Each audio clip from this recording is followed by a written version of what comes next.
Mbote na bino bandeko ezawa bino ndeko mama Henriette Kilimbushembo mama Ezui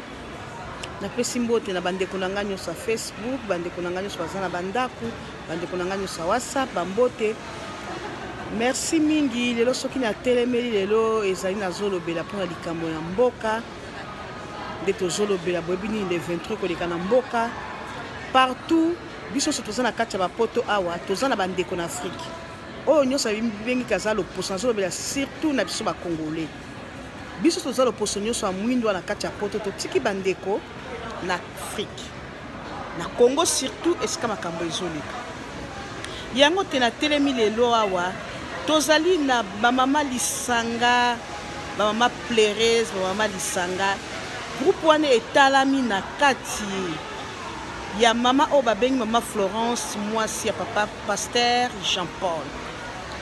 yena zotala lisanga wana ya bamama pleureuse asengi te le 22 mama nyonso amiebi mama tobi papa te po mama nde alelaka liboso ya Nzambe mama nde aza na puissance aza na pouvoir mama aza nde valeur aza na valeur yango te mama Florence mwasi ya Pasteur Jean-Paul na kati ya osali na Perse bandeko batali bino soboki kota bamboka nyonso me ngala za na kati ya Australie na Perth awa nazolobela na bamamo baza na kati ya Australie na Perth awa message o mama Florence mwasi ya papa Jean-Paul apesi azosenga te na bamama nyonso le 22 décembre 15h jusqu'à 18h prière tosala prière pona mboka mama nyonso amiebi kaza congolaise azwi message na tango te mama Ezui aza kopesa oyo nyonso aza friend na nga aza na pefa mama yaka na prière le 22 na Daniela na ko afficher adresse wana ekobanda nango 15h jusqu'à 18h eza nango mulai te yaka tosambela pona mboka mama ndalelaka Nzamba yokaka ba mama mingi yango nde lisanga wana groupe wana ya mama Florence des femmes pleureuses babengi mama nyonso aza na pef na ndaku na ye na ko afficher adresse na ye boya tokende kobondela Nzambe totia mabongolo na biso na se tolela Nzambe mpona mboka na biso eza église te ezali lisanga na mama Florence asalaka yango chaque mois ya bamama pour les mamans pona kolelaka Nzambe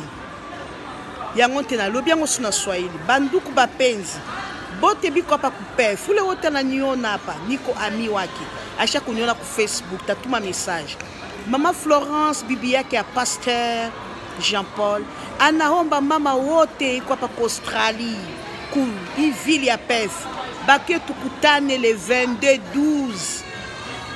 ça ya 15h jusqu'à 18h tuke kulomba juu ya pays yetu muna yaki tukaniko na patikana mu pays yetu itakuwa vote itakuwa le 23 tuyenye tapikitana ule wotote na yo asema iko na nduku ku Kongo akuye tuombe jo banduku yetu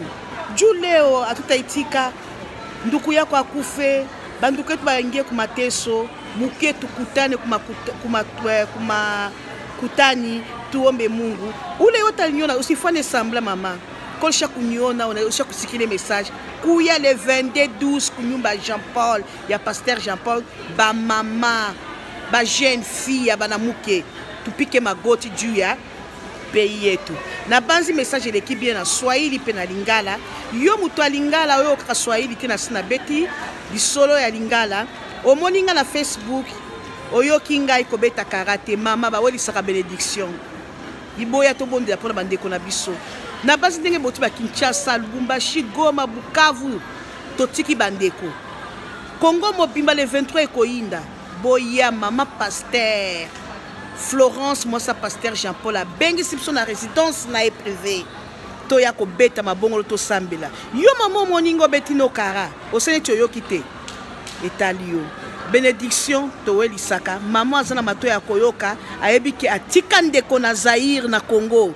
aya tobelela Nzambe tolela nzambe ayeba koposa solution tande bozotindaka ba 10 chiffres na bino mikolo nyonso mama lelo maladi kotina mboko famille mutu akufi pona nzala ezopesa pasi mingi toluka solution bien sûr que babanda kosambela depuis ka solution ezaka te me nzambe ayebaka ngonga nango tant que biso mama totelemi nzambe akosala nasengi mpe na bamboka mosusu na kati ya Australie, Melbourne, Adelaide, Tasmania, Darwin, Brisbane. Bino pe soko bozana lingomba ba mama kuna bokutana ba mama tosambela pona le 23 pona mboka na biso. Nga nazana PEF na beleli ba mama sa PEF message euti pa mama Florence moi sa pasteur Jean-Paul. OK to ko afficher adresse na eba mama banduku to afficher adresse ya bibiaka pasteur Jean-Paul résidence yake le 22 mama kuya Dieu bénédiction yako kuya tulie Dieu banduku yetu usipike samblo na nyona usweke polémique c'est pas eza polémique té kotia polémique té que moi si moi sa pasteur atindi boye est-ce que surtout ça na l'église na ye eza église té eza ma kokutana ya ba mama. OK nazala mingi te ba mbote wazala matoya koyoka yoka mais moninga déjà abeti sambla ye moko na nzambe po ayebi ke ozala bandeko na Afrique muna Dieu aske muko na banduku kwa Afrique muketu lilie Mungu yo ndeko moni yaka eza église te eza te babengi po yaka na église wana mikoliso eza nde groupe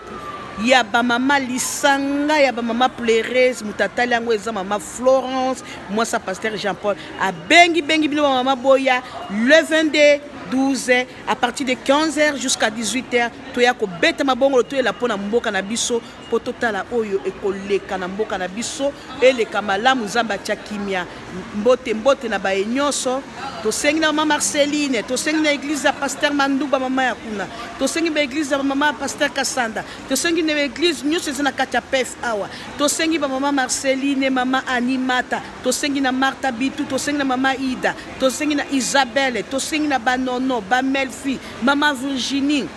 mama ambassadeur mama Pauline Kasanda to sengi na ba Noela Kasanda ba Gracia Kasanda ba o nyonso ba mama na tangi te boya to sengi na mama Nyaka mama Kiza Betty Kilumbu Vanessa Kilumbu boya Natasha Midi boya chez Jean-Paul na o na tangi te boya toyako sambela nzambe na sengi na Martine na sengi na Christelle Maloba bino nyonso na mama Godé bino nyonso boya tobondela nzambe pona le 23 pona mboka na biso chez mama Florence Moisia pasteur Jean-Paul Nzambe azala na bino oya koya ko pambwama pe akobikisa libota na Afrique na kombo na Yesu Kristo amen.